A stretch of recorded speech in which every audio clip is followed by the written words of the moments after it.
৯ ফেব্রুয়ারি রবিবার মণিপুরের মুখ্যমন্ত্রীর পদ থেকে ইস্তফা দিয়েছেন এন বীরেন সিং।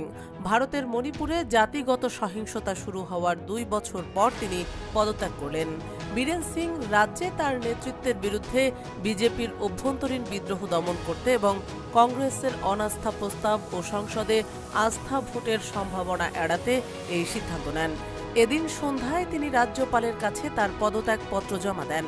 বিজেপির সংখ্যাগরিষ্ঠতা থাকা সত্ত্বেও কংগ্রেসের অনাস্থা প্রস্তাব ও আস্থা ভোটের ক্ষেত্রে বিধায়কদের মধ্যে কিছু সদস্য নেতৃত্ব পরিবর্তনের পক্ষে ছিলেন এবং তারা দলের নির্দেশ উপেক্ষা করতে পারতেন বলে আশঙ্কা ছিল।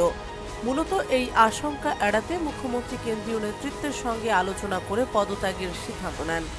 রবিবার সকালে দিল্লি সফরে গিয়ে বীরেন দলীয় প্রধান জেপি নাড্ডা এবং দলের প্রধান কৌশলবিদ ও কেন্দ্রীয় মন্ত্রী অমিত শাহর সঙ্গে সাক্ষাৎ করেন।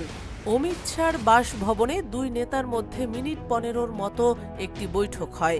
বীরেনের সঙ্গে বিজেপি এবং নাগা পিপলস ফ্রন্ট এনপিএফ এর ১৪ জন বিধায়ক ছিলেন।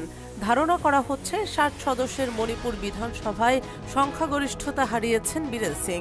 সে কারণেই ১৪ জনের বেশি বিধায়ককে অমিত শাহর বাসভবনে নিয়ে যেতে পারেননি তিনি। বৈঠক থেকে বেরিয়ে বীরেন সাংবাদিকদের জানান তিনি পদত্যাগ করবেন। দলীয় সূত্র জানিয়েছে ২০২৩ সালের মে মাসে জাতিগত সহিংসতার পর প্রায় ১২ জন বিধায়ক নেতৃত্ব পরিবর্তনের জন্য শক্তভাবে দাবি জানিয়েছেন এবং ৬ জন বিধায়ক নিরপেক্ষ অবস্থানে রয়েছেন। তবে স্পিকার ও মুখ্যমন্ত্রীর মধ্যে মতপার্থক্য ছিল। এদিকে বিপ্লবী কিছু বিধায়ক নিজেদের দাবি নিয়ে অমিত শাহর সঙ্গেও সাক্ষাৎ করেছেন। এছাড়া কংগ্রেসের অনাস্থা প্রস্তাবের হুমকি ও বিধানসভা অধিবেশনকে সামনে রেখে সূত্রগুলো জানিয়েছে বিধায়করা আস্থা ভোটে অংশগ্রহণ না করার সম্ভাবনা ছিল। সূত্রগুলো আরও জানায়, মহারাষ্ট্র, হরিয়ানা ও দিল্লি বিধানসভা নির্বাচনে বিজেপির সাফল্যের পরিপ্রেক্ষিতে বিজেপি এমন কোনো সংকট চায়নি যা রাজনৈতিক দৃষ্টিকোণ থেকে ইতিবাচক ঘটনাকে ছাপিয়ে যেতে পারে।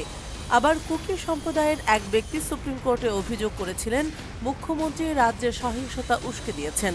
তারপর থেকে বীরেন সিং এর বিরুদ্ধে প্রতিবাদ আরও তীব্র হয়ে ওঠে। মুখ্যমন্ত্রীর ফাঁস হওয়া অডিও টেপের উপর ভিত্তি করেছিল তার অভিযোগ।